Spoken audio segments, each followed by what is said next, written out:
There are many different definitions of regions of the country, and in this video, I'm going to kind of go on through my own personal definitions. They are somewhat, in balance with what we normally consider them to be, but I have made some differences. First of all, some people divide the U.S. up into 4 regions, some people divide them up into 5. I personally think 5 is better. You have the northeastern United States, which I expand to 12 states. Usually it's considered to be either 9 or 11 or 10.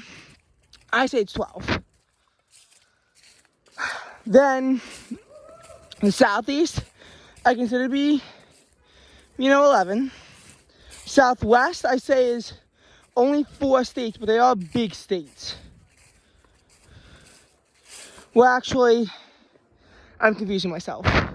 But yeah, well, the currently the Southwest is 4, and then West would be 12, and Midwest is like 12 or 11. But in my opinion, though, you can't even just divide them up into these 5 regions. So I'll try to see how I divide them up, but these are going to be weird for some of you to realize. First of all, the Northeast U.S., which I consider to be 12 states, and I break it up into 2 regions, New England and the Mid-Atlantic.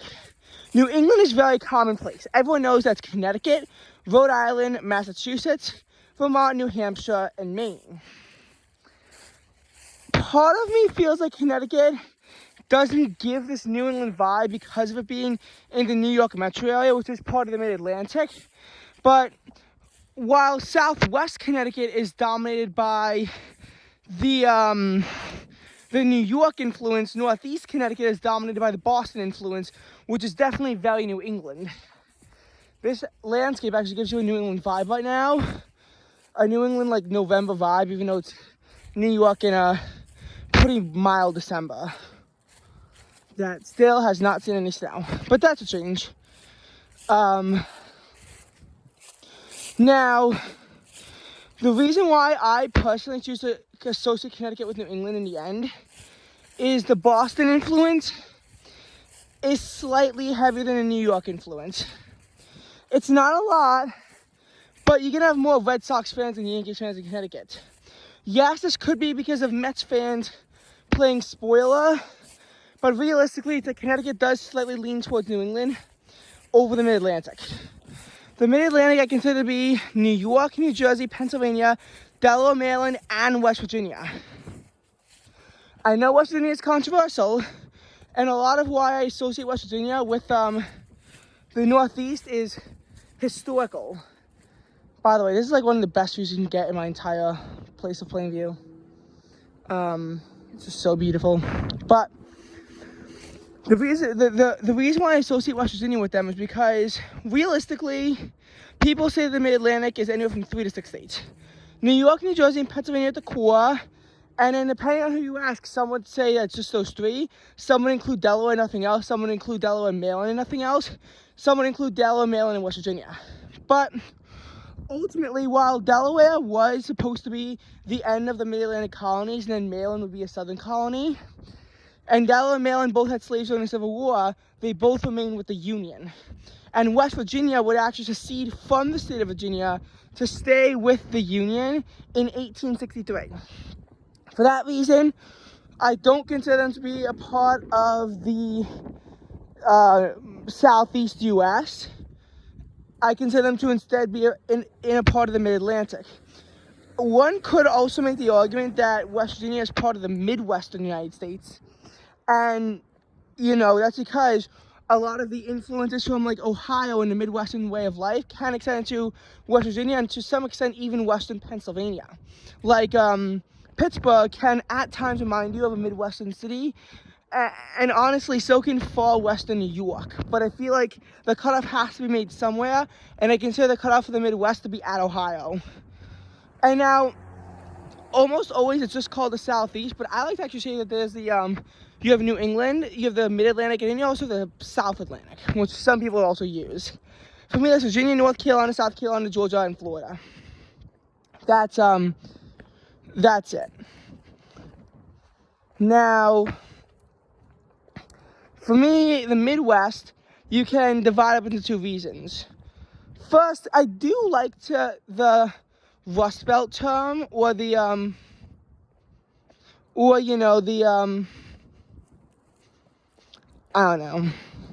don't know what else you call it.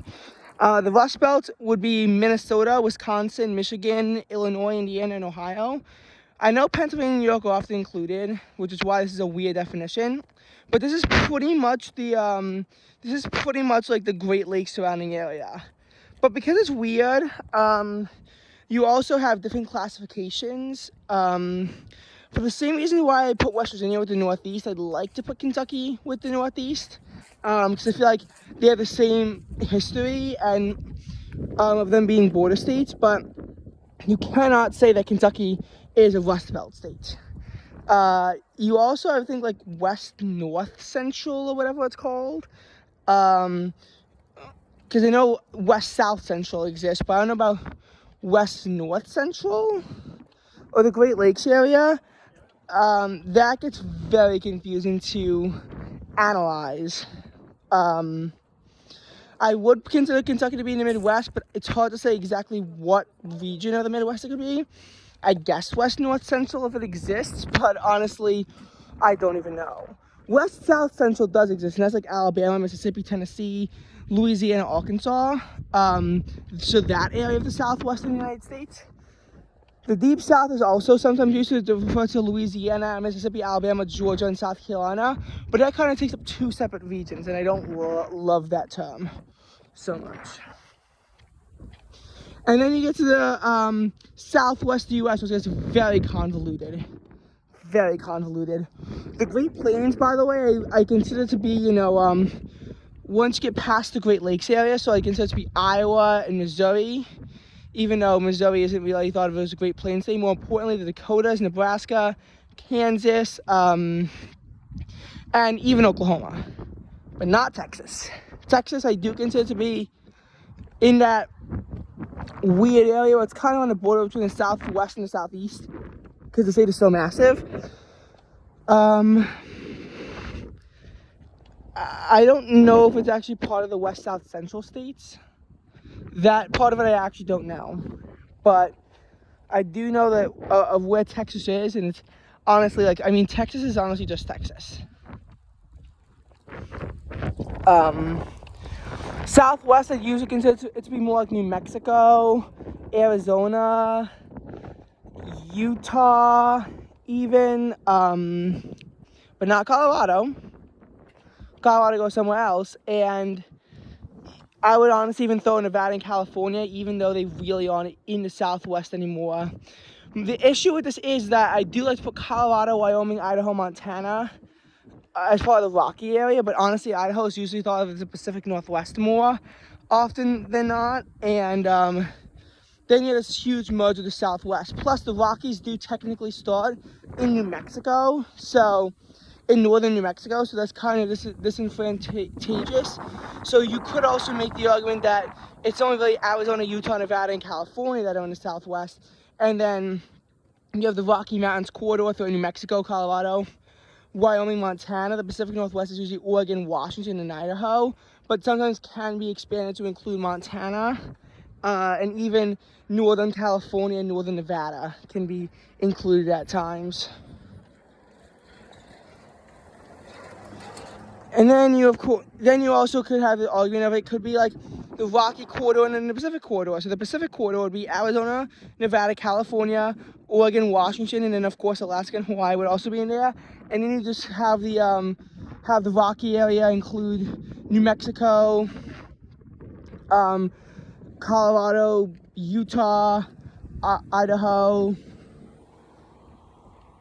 Montana, and Wyoming. These definitions of the U.S., as you can see, are extremely subjective, and you might look to things to kind of, define it more easily, but you really can't. I mean, like, when you look at time zones get very confusing, and multiple states are divided between different time zones. I mean, like, the Eastern time zone boundary cuts through Florida just west of Tallahassee, and parts of Indiana are in Central Time, but not all of it. It's usually the area centered around Evansville and Gary. And The Eastern Central Time Zone boundary also cuts through Michigan, but only a tiny sliver of Michigan is in Central Time.